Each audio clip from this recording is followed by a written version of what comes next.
Secret Service came up to him, stopped him, and said, "I'm sorry, Mr. President, you got 2 more years."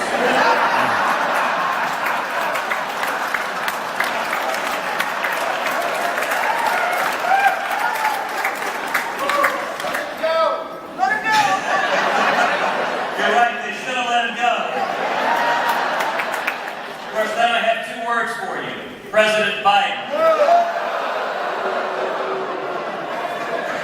Well, and you may have missed it. Today, another person was stopped, climbing the fence of the White House. This morning, Secret Service came up to them and said, "I'm sorry, Hillary, not yet." And not ever.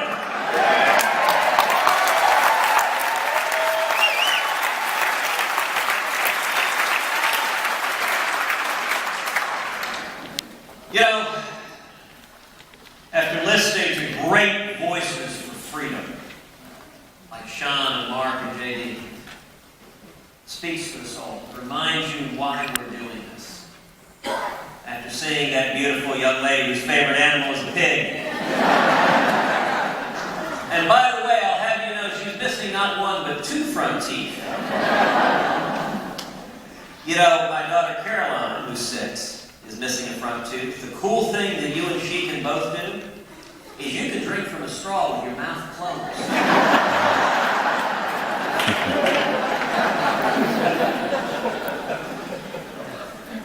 What I want to talk to you about tonight is how we live. It's easy to turn on the TV. It's easy to see everything that's going wrong with the world. It's easy to see stagnant economic growth. It's easy to see Ebola and ISIS. And it's easy to look at the rule of law and religious liberty under assault and throw up your hands. Say, what on earth is going on? So instead of talking about all of that, I want to talk to you about 7 victories. 7 victories in the last 2 years that if you listen to the mainstream media, they'll never tell you about. 7 victories. And there's a model for success for how we go forward. Number 1, last year, the fight we had over guns. Now you remember following the horrific shooting in Newtown, Connecticut. The president didn't come out and say, "Let's go after violent criminals. Let's come down on them like a ton of bricks." Instead, he used it as an excuse to come after our Second Amendment rights. As Rahm Emanuel said, you never want to waste a good crisis. Well, I got to tell you, in Washington, this was spring of 2013. The president had just been reelected. Well said. And in Washington, the attitude was, this is unstoppable. This can't be stopped. Get out of the way. This freight train is moving. There's nothing we can do about it. We are whipped. Well, I was proud to join with my friends, Senator Mike Lee and Senator Rand Paul.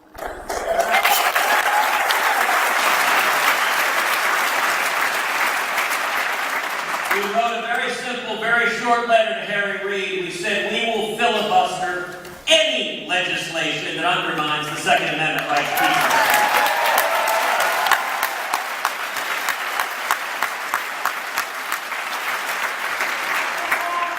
As you all understand, here in Texas, we have a real simple definition for gun control. It means hitting what you aim at. Now, we sent that letter right before a 2-week recess. And all the senators suddenly went to their home states. And they started doing events, and suddenly their constituents began coming up to them going, hey, these guys are fighting for the Second Amendment. Where are you? How about you? And what happened is the American people started speaking out. The phones started lighting up, one call after another after another. You know, Reagan famously said, if you can't make them see the light, make them feel the heat.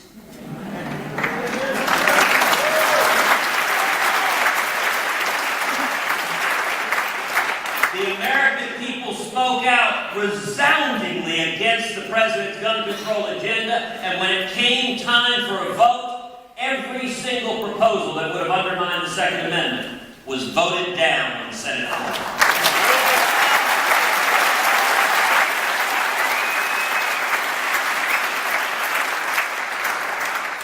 That was y'all's victory. That was the victory of the American people, and it demonstrates what can happen when we stand up and speak out with one unified voice. A second victory is the tremendous victory we had this year for religious liberty in the Hobby Lobby case.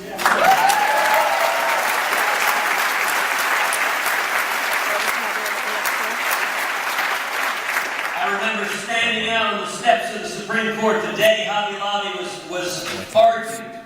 We had a rally of people rallying for religious freedom. That day was a blizzard. Actually, it was a blizzard in Washington. It's snow coming down upon us. And yet we were standing there on the promise that spring is coming. Well, the U.S. Supreme Court, thankfully, ruled that the federal government cannot force a Christian company to violate its religious beliefs and go against the law.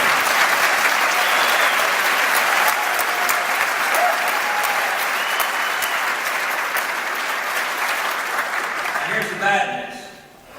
That was 5-4. It was a 5-4 decision. One justice changes. President Obama gets one more Supreme Court nominee. And suddenly the ruling is 5-4 that your religious liberty rights can be taken away. And you know, if you want to understand what Hobby Lobby is about, the best way to do that is to actually look at a different case, to look at the Little Sisters of the Poor. Little Sisters of the Poor are a Catholic convent of nuns who've taken a vow of poverty. And they spend their lives providing health care to the poor and the elderly. Right now, today, the Obama administration is litigating against the Little Sisters of the Poor, trying to impose millions of dollars of fines on them under Obamacare in order to force them to pay for abortion-inducing drugs. Now, let me give you a real simple rule of thumb. If you're litigating against nuns, you've probably done something wrong.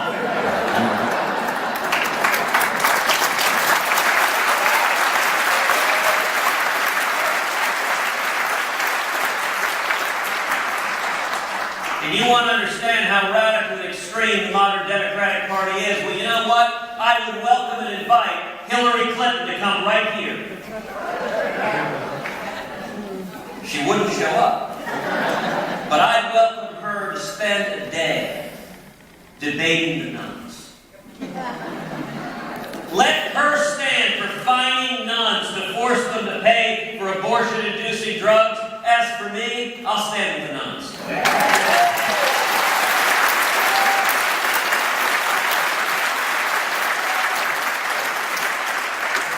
Now, following the Hobby Lobby decision, Senate Democrats introduced legislation to repeal, to gut the heart of the Religious Freedom Restoration Act. Religious Freedom Restoration Act passed in the 1990s, 97-3. It used to be a bipartisan agreement that we used to say, listen, we may disagree about marginal tax rates, but when it comes to religious liberty, there is a bipartisan shared agreement among Americans. We're going to stand together. Religious Freedom Restoration Act passed 97-3, was signed into law by President Bill Clinton.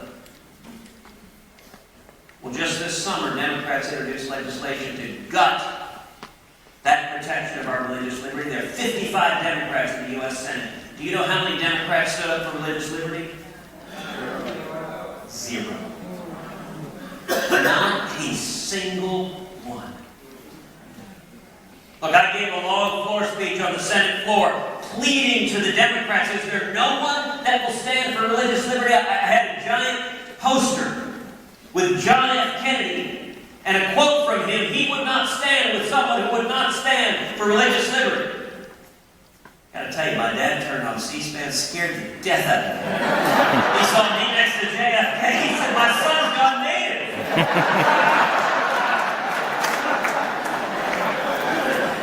But I asked the Senate, where are the JFKs?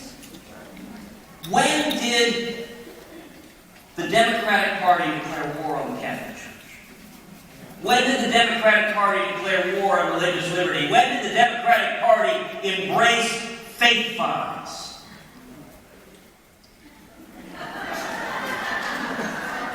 These are extraordinary times, and yet the second victory was the hobby lobbies.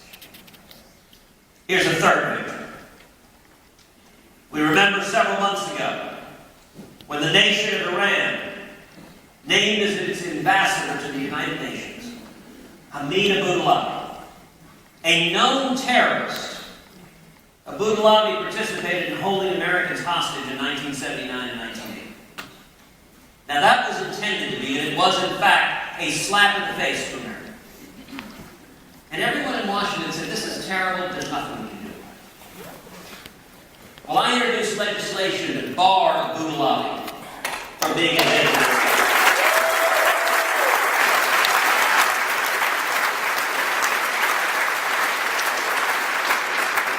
That legislation ended up getting support from senators as varied as Lindsey Graham and Chuck Schumer. In fact, when Chuck Schumer was standing on the Senate floor singing his praises, I came up to him and said, Chuck, you better be careful. Lightning's going to strike you. That legislation passed the U.S. Senate 100 to nothing.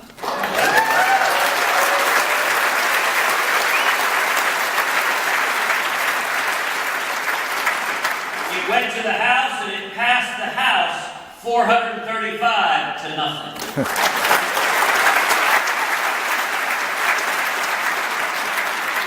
And President Obama signed it into law. Now, 2 weeks later, the White House Correspondents' Dinner. It's one of these dinners in Washington where politicians get up, they try to be funny. So the president stood up and he was talking about this. He said, 2 weeks ago, Ted Cruz introduced legislation that I signed into law. And he put up a slide, he said, here's a picture of the signing ceremony. And he had a picture of him, a picture of me, and a picture of the devil at hell freezing over.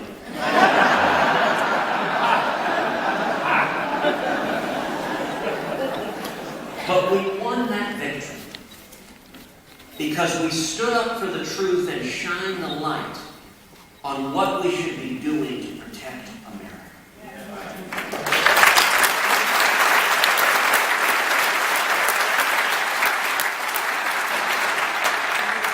A fourth victory.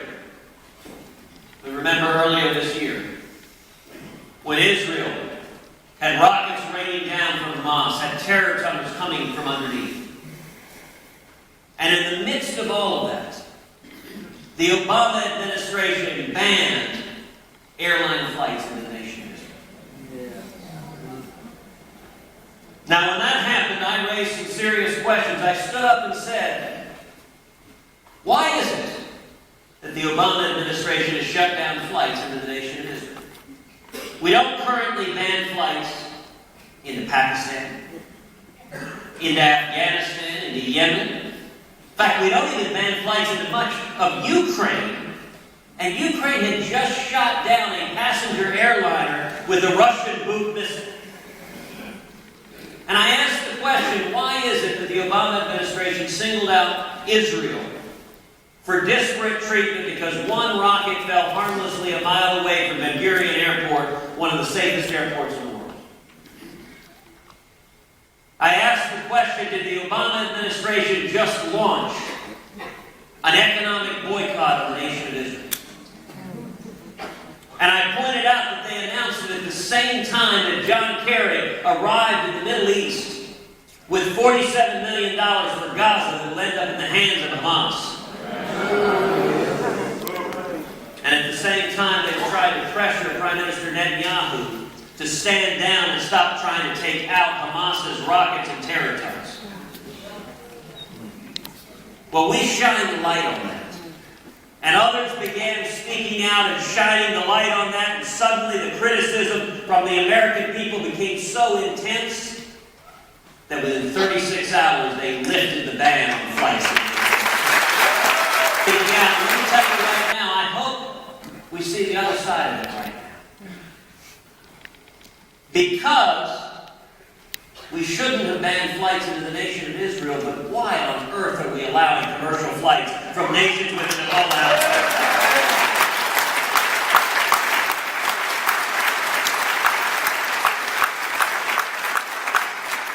But that's just dumb. And yet, the president digs in. It makes no sense. Let me tell you the fifth victory these last 2 years. It's the incredible story of Meriam Ibrahim.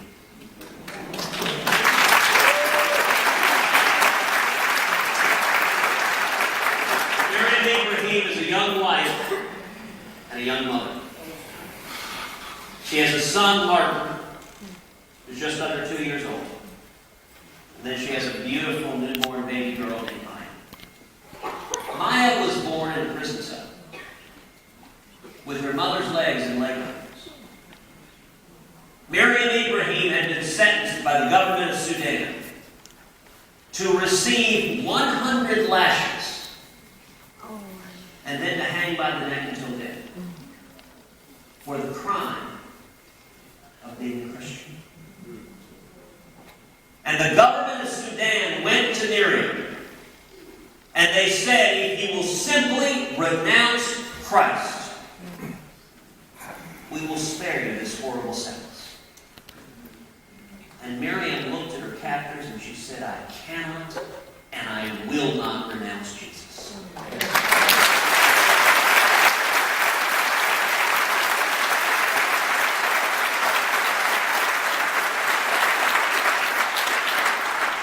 How many of us have ever had our faith tested like that?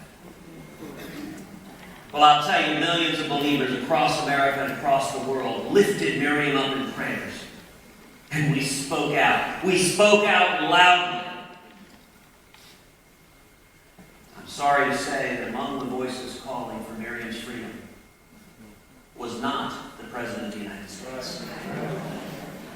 Not once could President Obama bring himself to stand up at the largest bully pulpit in the world and say to the government of Sudan, free Meriam Ibrahim now.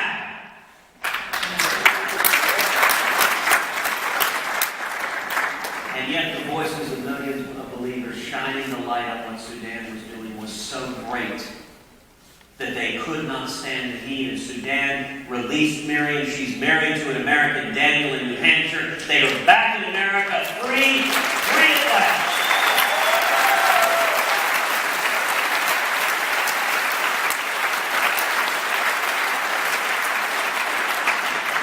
You know, I had the chance a few weeks ago to visit with Meriam Ibrahim, to talk with her, to meet Martin and Maya, who were both precious. And I asked her, I said, when you're in that prison cell with your babies, how did you hold on to hope? How did you avoid getting into despair? And she looked at me with a quiet, peaceful smile. And she said simply, God was with me. When each of us are looking at what's happening in this country, looking at the threats of this country, when each of us is tempted to give in to despair and hopelessness, we need to remember the lesson of Meriam Ibrahim, that God is with us. Amen. And God is not done with the United States of America.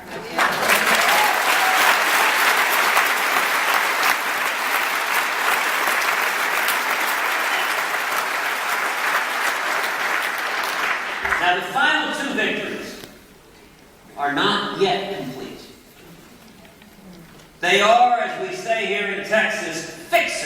be complete. Victory number 6 that's fixing to be complete is on immigration.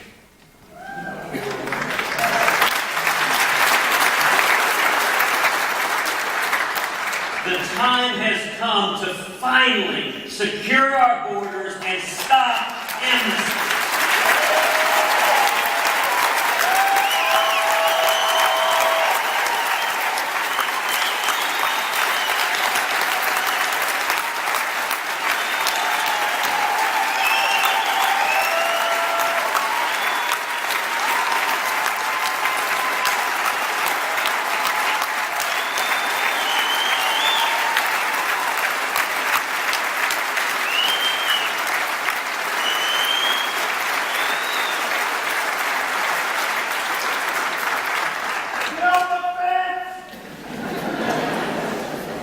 We are seeing and continue to see a humanitarian crisis at the border. With unaccompanied children coming into this country, the direct cause of that crisis is President Obama's lawlessness. 3 years ago, 2011, there were roughly 6,000 unaccompanied children who entered the country illegally. Then in 2012, President Obama unilaterally and illegally granted amnesty to some 800,000 people who had come here illegally as children. Now, the direct and foreseeable consequence of that, the predicted consequence of that, if you grant amnesty to people who come as kids, you create an enormous incentive for more and more kids to come. And as a result, we've seen the number of children go from 6,000 3 years ago to this year, 90,000. And next year, 145,000. Now listen, these are little girls and little boys that are being brought in not by well-meaning social workers with beards and Birkenstocks,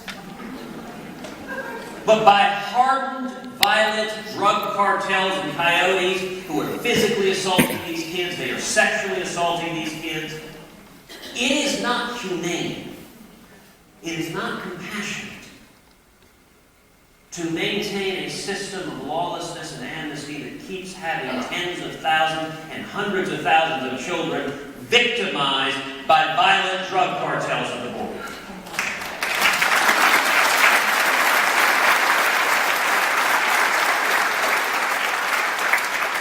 Now, the President has made the decision that this election, in 2 weeks and 2 days, is going to be a referendum on amnesty. Because he has promised after the election he intends to unilaterally and illegally grant amnesty to 5 or 6 million more people here illegally. Now, a bunch of Senate Democrats came to him and said, please, please, don't do this before the election. And he said, fine. I'll do it right after the election. Now think about what that says. What that says is the President and the Senate Democrats, they think we're dumb.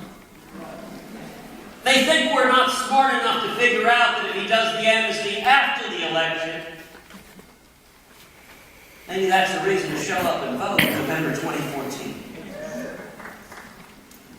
And I'll tell you, if anyone didn't understand the importance of border security, the last 3 weeks sure should have changed that.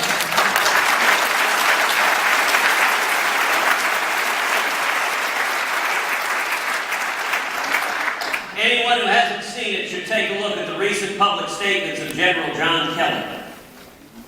General Kelly is the commander of Southern Command. General Kelly last week publicly said, if Ebola is transmitted to Central or South America, we will see a mass migration across our southern border, the likes of which we have never seen in the history of this country. People fleeing to escape this terrible virus, and right now we are not doing anything to stop it.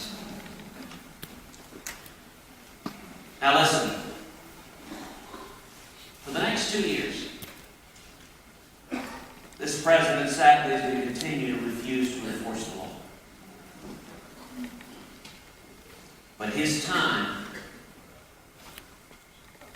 ends in 2017.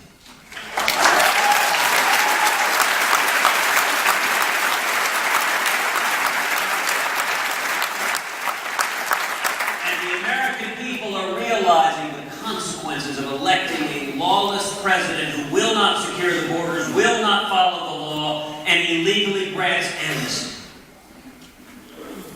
This is a victory we haven't won yet.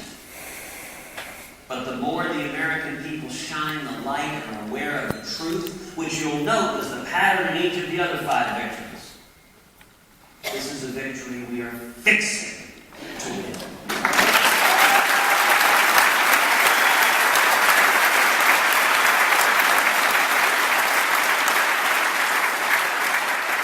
And victory number 7 is Obama. Take Obama. Please, take Obama. Now, y'all will remember last year when we had an incredible fight to stop Obama in the summer and fall. Now, if you listen to me, if you listen to the Democrats, although I repeat myself,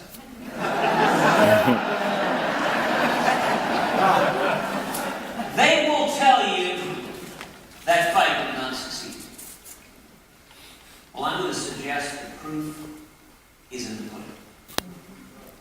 As a result of that fight, together, all of us, we elevated the debate over the disaster, the train wreck that is Obamacare. Millions of Americans saw that Obamacare is costing us millions of jobs, forcing millions into part-time work, taking away the health care and the doctors of millions of Americans. As a result, today, President Obama's approval rating is at the lowest level it's ever been.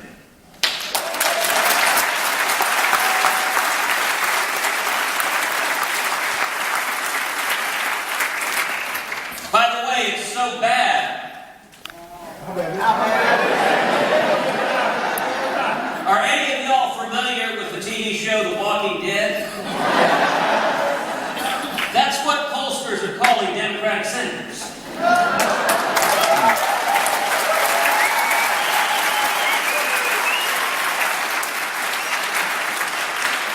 It's so bad when President Obama goes to a Senate fate, the Democratic senators go into witness protection. And by the way, that's not just red states. President Obama was in Chicago recently. Dick Durbin in bright blue Chicago said, "Please, Mr. President, stay away from me." Obamacare is at its lowest approval rating it has ever been since the day it was signed off.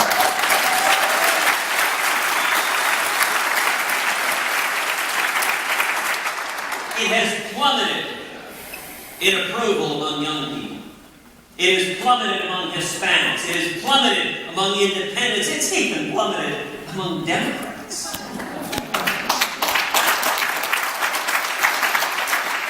Now, there's a great ad right now running in New Hampshire. Says, if you like your senator, you keep your senator.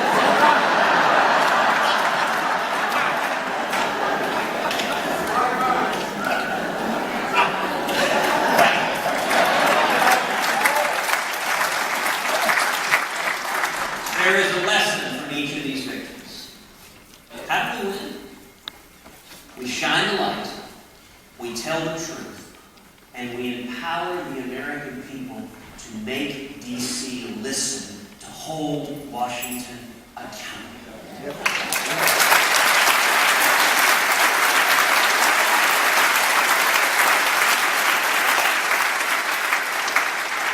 You know, ironically, the worse things get, the more optimistic I get.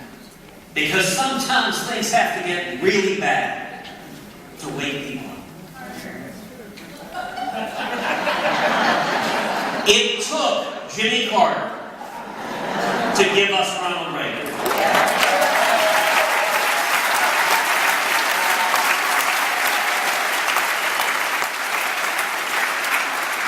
And as a result well, then two things are going to happen. Number one,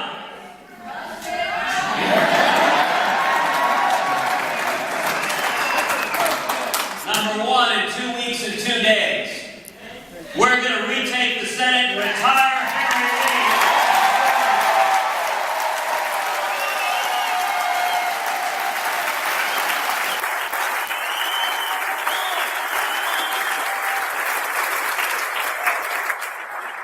And then in 2017, a Republican president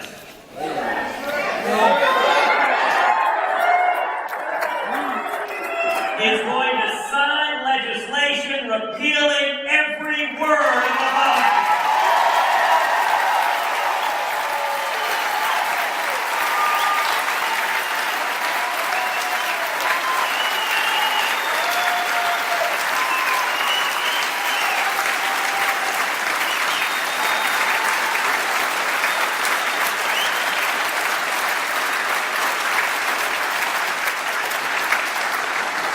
That's 7 victories.